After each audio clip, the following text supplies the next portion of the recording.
it's time to construct and attach the placket to the center panel. Now this piece is purely decorative, but I just love the extra texture and added flair that it creates. The first thing you'll do is you'll take your two pieces that you've already notched at the top, and you'll have your pattern next to you. This is just to show you that this piece is sewn with a 1/4 inch seam allowance. We do this because if we sew it with any bigger than that, like a 1/2 inch, it's going to end up so tiny you won't be able to use it. Eventually it's going to end up looking like that. So you'll see that it just sits in there perfectly right where that 1/4 inch seam allowance is. So because sewing without marking it on the sewing machine, it's awkward to get that point just perfect. It's just almost impossible. What I like to do is I like to mark it ahead of time. You won't actually need the pattern piece for this. I like to use just a ruler and a marking tool. And and you only need to do it on the wrong side of one of them. You don't need to do it on both of them because this is just the back side of it, so you're not gonna even see those markings. So I like to take my ruler, find my 1/4 inch point from the edge, and then just mark it real quick, straight like this. And then I mark that corner just like this. And it's okay if you crisscross at the tip because you'll know exactly where your needle will need to pivot. I'm marking it on this side as well. Again, it's okay to crisscross right here because you'll know that you're going to be sewing right to where it overlaps, and right here I'm going to mark my corner so I know exactly where to pivot. And then lastly, mark your other long side. There it goes. So now it's just a matter of overlapping your pieces, making sure all of your edges are perfectly lined up. You can pin or clip if you'd like. These pieces are small enough that they're probably not going to shift around, but if it makes you feel safer, just go ahead and clip them or pin them. And then just using using a regular stitch length, go ahead and stitch right around the edges, pivoting right at the corners and then ending at the top. You want to leave this top edge open because that's where you need to turn it from. So I've already stitched mine. Not sure if you can see the stitching. It's stitched in white. So I stitch down the long side, down to the point, and then to this other point and up to the long side, leaving this edge open. Before you turn it, it's important to clip these corners because it's going to create a lot of bulk if they're not clipped. So what I like to do is I like to take my embroidery snips, and at the point I clip this way, just horizontally, as close to the stitching as possible, just like that. And at these corners I do a little V, as we've done before. And this is just going to get rid of that extra bulk when you turn the piece right side out.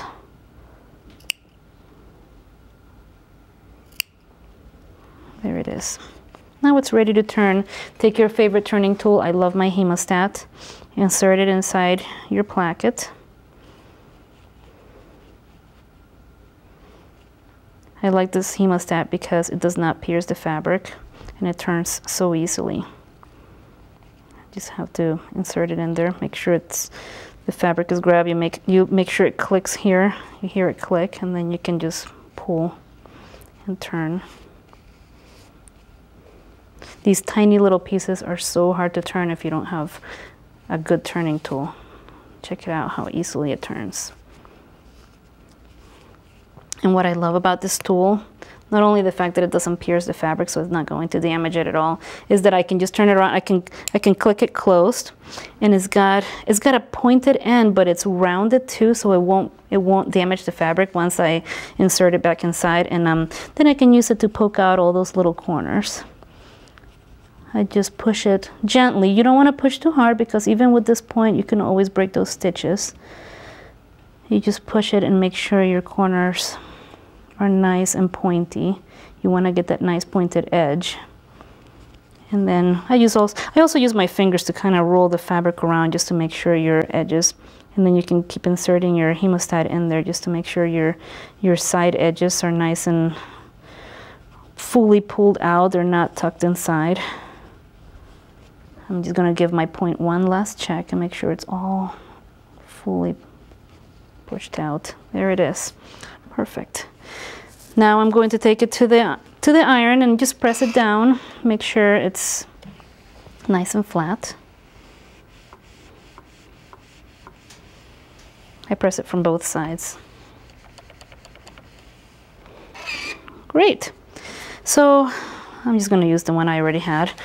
So the next step is to align your notches on your placket with that center notch on the pin tuck panel, just to be able to place it real nice. You'll need your glue stick for this. You can use pins too if you don't have a glue stick, but I just like this because it's so easy. It's repositionable, so if you lay it down and it's crooked, then you can just lay it back down, and then you don't have all that bulk of extra pins when you take it to the sewing machine. I just put I dab a little bit of glue in the back. By the way, unless you have two different kinds of fabrics, there is no front or back on this one. They're identical, so just pick one side and that'll be your back. Put a little bit of glue in there. Align your notches, so you have notches at the top of this piece and a notch right here. You're going to align those two notches and press it down. If you're nervous about the placket being a little crooked on this piece, the beauty of this is that it's repositionable, like I said, so you can just take your ruler and just measure and just make sure you are even on both sides. And that looks pretty good. If for some reason it's not even, then all you have to do is just pick it up, reposition it, and lay it back down. And then I just give it a nice little press with my finger. It's not going to go anywhere. It sticks pretty well. And then you can take it to the sewing machine, and I like to do a top stitching length stitch on this one. So the same exact length that you use for the pin tucks, because they're going to be next to each other. So if you used, for example, a 3mm on the pin tucks, go ahead and top stitch with a 3mm on the placket. If you did a longer stitch or a shorter stitch, as long as they match, then you will have a nice consistent piece.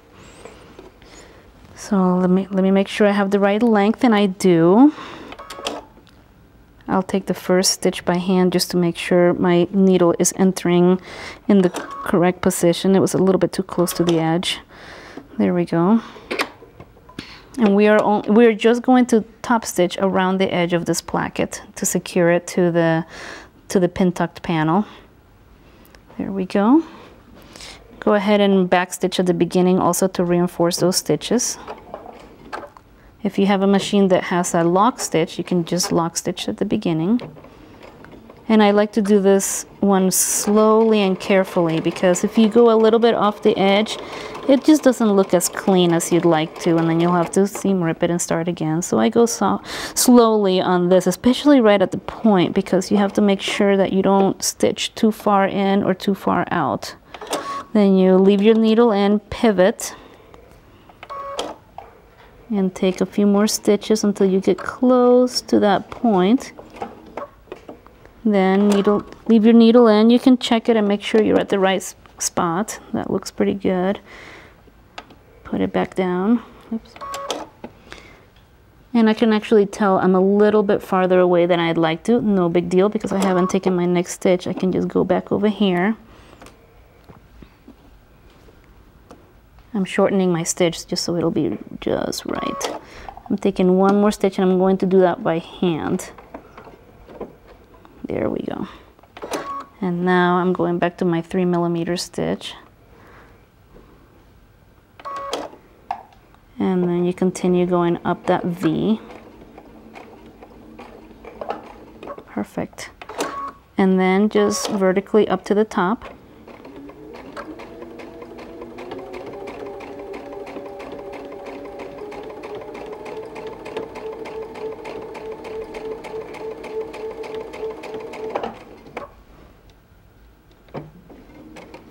You want to lock stitch or back stitch at the very end just to lock it in place and make sure it doesn't come unraveled.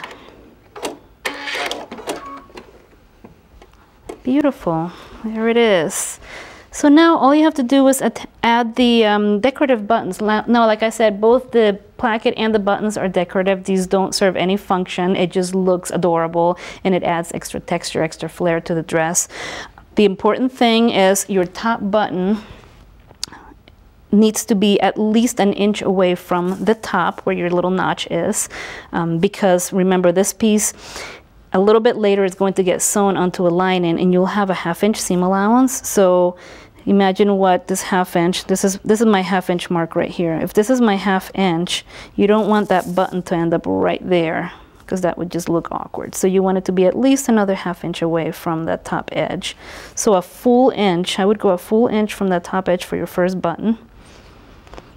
And center left to right. And then you just, if you're good with your eyes at measuring, you can just position your other buttons where they go. You can dab a little bit of glue at the back just to get them in place, and then you can just use a hand needle and thread to sew those in place. We like to do the buttons now. I know sometimes when you're sewing garments you do buttons at the very end. These you want to do now because the thread on the back gets hidden within the lining and it won't be itchy, especially on this part of their bodies where it's so sensitive. You don't want that itchy, scratchy stuff in the back. So right now you'll have the lining on the back and it'll just cover that up right so nicely. So once you have those buttons sewn in place, it's time to attach this panel to the side panel. So let's go do that.